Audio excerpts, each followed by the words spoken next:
Aleloia, mbola faly miaraba anareo eran-tany aho anio talata fa 4 ny volana febroary 2025. Ry ava-malala amin'ny tompo anio aho dia hijoro vavolombelona aminao ny amin'ny fahitana izay naseho an'ny tompo tamiko vao tsy ela izay, angambany teo amin'ny 2 herinandro teo eo zay na 3 farafabetsany. Dia manasan'olo zaho arivavaka amiko satria ny fanahin'ny tompo no mpibaiko, izy ihany no patronko, izy ihany no Andriamanitra lehibe indrindra, ary izy no mampiseho ny zavatra tsy hitantsika olombelona ary koa mampitandrina antsika. Matoa ry havana manao témoignage sy manambara aminao izay tia ny fanahy masina ambara ihany dia mba amonjeny tompo anao koa, mba amonjeny tompo anao koa satria isika rehetra dia tian Jesosy avokoa ary tiantsika tena hoe hiverina aminy, atahotra azy ary koa ho voavonjy mba ho tafiditra any an-danitra. Hiara hivavaka isika tompo. Jesosy tompo tsara indrindra ianao no lehibe, ianao no patronko Jesosy io. Ianao rery ihany ilay Andriamanitra avy indrindra, ianao ilay ho avy Jesosy io, ianao ilay hakanay zanaka ho tsiraray avy eran-tany. Jesosy malala ity aho, mangataka ny famindramponao, mamela ahy satria tsy mendrika Jesosy io, na dia hitondra ny asanao ara eo anatrehan'ny vahoakanao, na dia hitondra ny teninao eo anatrehan'ny vahoakanao ara, satria mpanota ratsy aho. Ka misaotra anao aho Jesosy noho ny famindramponao, mbola ahafahako manambara ny fahatsaranao.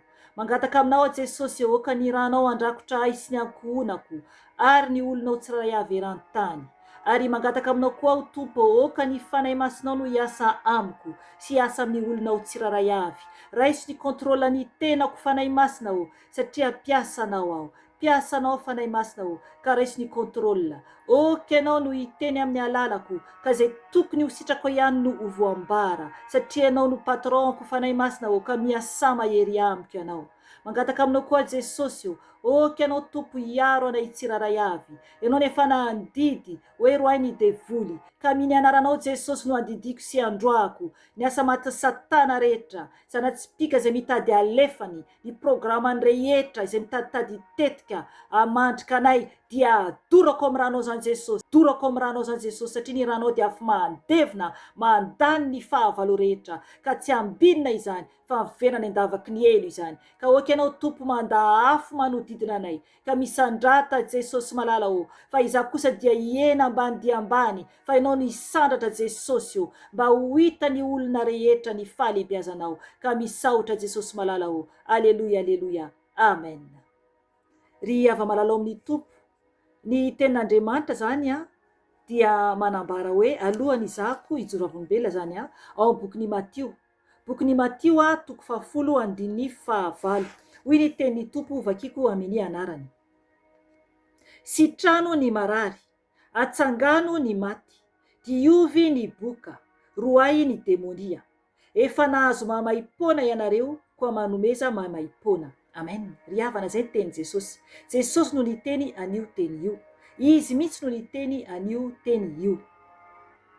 Ry havana, ny teny dia manambara ny amin'ny hoe ny baiko zany Jesosy andreo mpianany hoe sitrano ny marary, atsangano ny maty, diovy ny boka, roay ny demonia.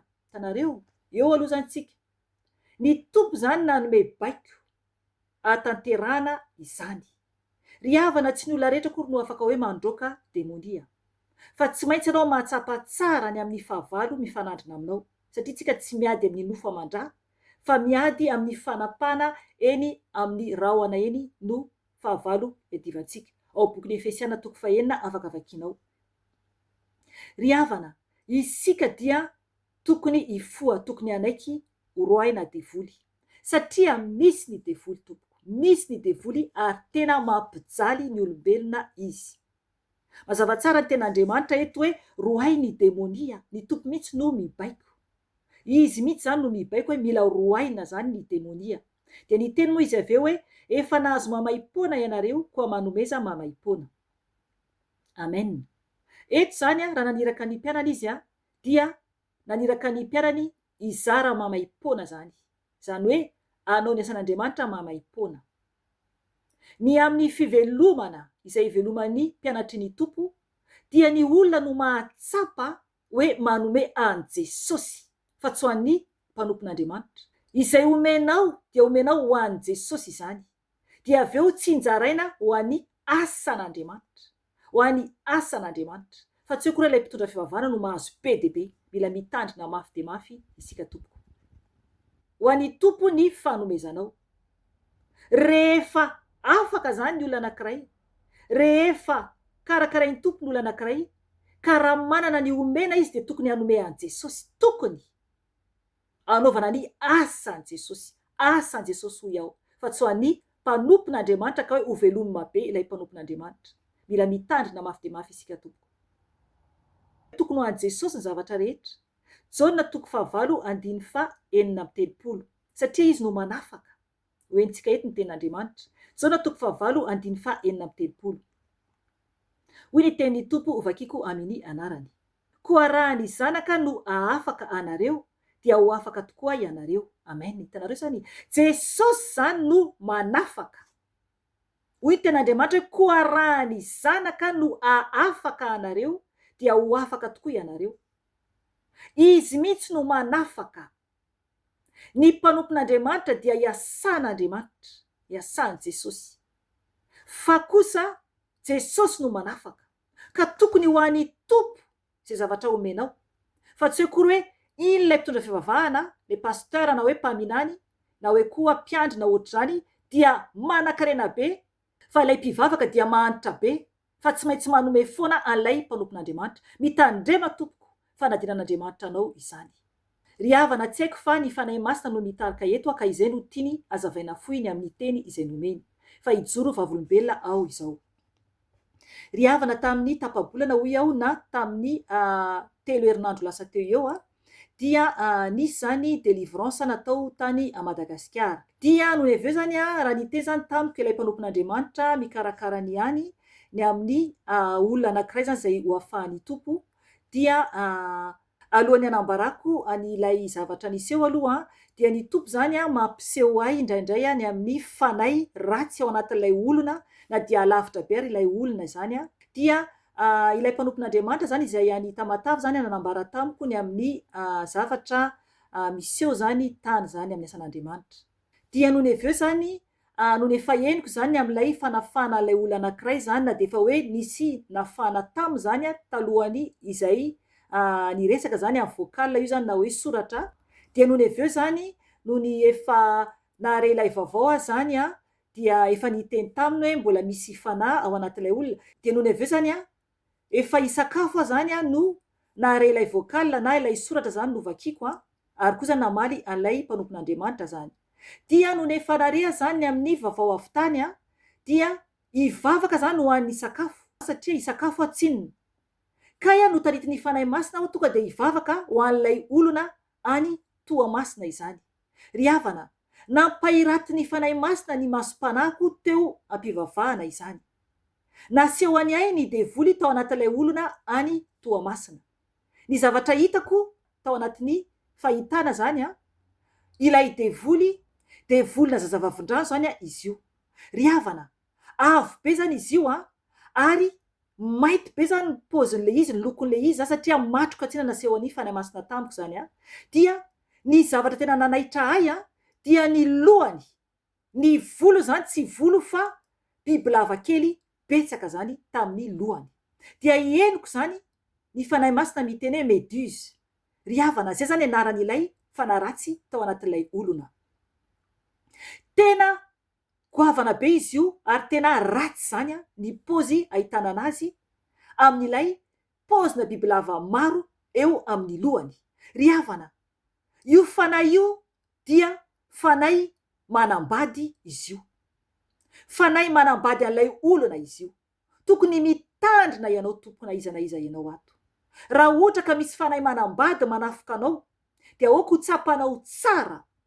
Fa raha ohatra ka vehivavy ianao dia fanahy manambady lehilahy no manafika anao. Raha ohatra ka lehilahy ianao dia fanahy manambady vehivavy no manafika anao. Ary maka endrika zany izy ireo ana lehilahy raha ohatra ka vehivavy, ary maka endrika ana vehivavy izy raha ohatra ka lehilahy ianao. Nefany ny devoly dia tsisy hoe lahy na vavy fa izy ireo dia mitovy avokoa. Ry havana satria Satana mihitsy ilay mpamadika ary ilay mpandringana ary koa ilay mpamitaka no mitarika ny devoly rehetra izany. Ry havana mila mitandrina mafy de mafy isika. Tadiavy ny anafahany Tompo anao. Oka tsy ho raisinao maivana foana ny amin'ny témoignage izay enao eto, fa Jesosy dia miandry anao ho afahana. Ry havana, raha ohatra ianao ka misy fanamanam-bady miray aminao de tadidio tsara fa mananjanaka koa ianao any amin'ny elo, any ambany ranomasina be any, dia devoly izany. Devoly izany tompoko. Ary ireo devoly kely be dehibe ireo miandry anao, amono anao, ampijaly anao. Ka mila ianao mibebaka manatona an' Jesosy. Ry havana tiantsika ny Tompo. Araka ten'Andriamanitra teo hoe roainy devoly. Mila roaina ny devoly.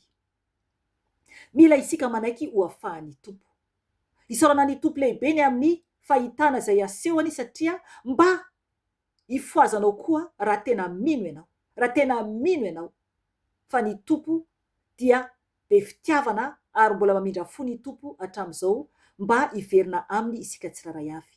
Ry havana izay lenio fa mahereza Tompoko. Tadiavy ny Tompo dia mbola hita izy. Aza manaiky ho ataony devoly serpiera isika. Aza manaiky ho ataony hamafan'ny tongony. Fa ao ny fananao mangataha amin'ny Tompo anafany anao. Na fahatezerana ara dia efa devoly izany. Ny avinavina dia efa devoly izany. Ry havana maro be ny karazana devoly. Na lainga ary dia efa devoly izany. Maro izy ireo firy ny devoly ao anatinao. Oka ianao ametraka fanontaniana amin'ny Tompo dia malenao izy. Ry havana tiantsika ny Tompo. Mbola misy ny fotoana iverenantsika amin'ny Jesosy. Tadiavy izy dia mbola hita Tompoko. Fa raha ohatra ka tsy mitady ny Tompo ianao ka tonga ny loza anjoanao dia very any amin'ny hafobe ny fanahinao. Tianao Jesosy, tiay koa Jesosy, ka miantsoantsika izy dia mbola velona isika. Ry havana izay nenio fa raha mbola misy ny fotoana dia mbola miverina eto ihany aho raha sitrapon'i Jesosy Tompo. Voninahitra ny eo an'Andriamanitra irery ihany ary fiadanana ho an'ny olona izay ankasitrahany irery ihany. Amen. Veloma Tompo.